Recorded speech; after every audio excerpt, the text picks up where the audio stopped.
ભાજપ પર વોટ ચોરીનું ષડયંત્ર રચવાનો કોંગ્રેસે આરોપ લગાવ્યો છે। કઈ રીતે થાય છે વોટ ચોરી તેના અમિત ચાવડાએ પુરાવા આપ્યા છે। નવસારીની 84 બેઠકની મતદાર યાદીની ચકાસણી કરવામાં આવી। કોંગ્રેસ તરફથી 84 વિધાનસભામાં ડુપ્લિકેટ અને શંકાસ્પદ મતદારો છે તેવું કોંગ્રેસના પ્રદેશ પ્રમુખ અમિત ચાવડાએ કહ્યું। અમિત ચાવડાએ કહ્યું કે 84 વિધાનસભામાં 12% મતદારો શંકાસ્પદ છે। 84 વિધાનસભામાં કુલ 6,09,592 મતદારો છે, તેમાંથી 40%થી વધુ મતદારોની ચકાસણી કરાઈ। 2,40,000 માંથી 30,000થી વધુ શંકાસ્પદ મતદારો મળ્યા।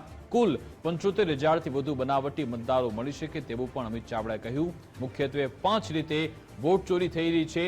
એક વ્યક્તિના 2 અલગ અલગ વોટર કાર્ડ છે। નામમાં સ્પેલિંગની ભૂલ કરી નવો મતદાર બનાવાય છે। ઈપીઆઈસી નંબર બદલી નવા મતદાર તરીકે પણ નોંધણી કરાવાય છે। અલગ અલગ ભાષામાં ફોર્મ ભરી મતદાર યાદીમાં નામ ઉમેરાય છે। અલગ અલગ સરનામ બનાવી મતદાર તરીકે નોંધણી કરાવવામાં આવે છે। ગુજરાતમાં 62 લાખ જેટલા મતદારની યાદી બનાવટી હોઈ શકે તેવું અમિત ચાવડાએ કહ્યું।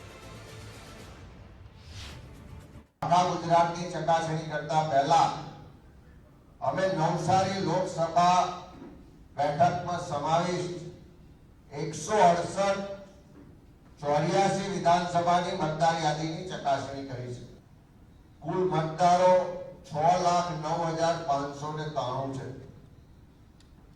આ 6 લાખ મતદારોની ચકાસણીની અમે શરૂઆત કરી। અત્યાર સુધી એમાં અમે 40% મતદારોની ચકાસણી પૂર્ણ કરી છે। એટલે લગભગ 2,40,000 મતદારોની ચકાસણી કરી। આ 2,40,000 મતદારોમાંથી 30,000 કરતા વધારે મતદારો ડુપ્લિકેટ જોવા મળ્યા છે, ફરજી જોવા મળ્યા છે, ભૂતિયા જોવા મળ્યા છે અને શંકાશીલ મતદારો જોવા મળ્યા છે। અહીંયા રજૂ કરી છે। આવનારા દિવસોમાં હજુ પણ વિધાનસભા વિસ્તાર વાઇઝ જે વોટ ચોરી છે, જે વોટ ચોરો છે એને ખુલ્લા પાડવાનું અમારું અભિયાન ચાલુ રહેશે।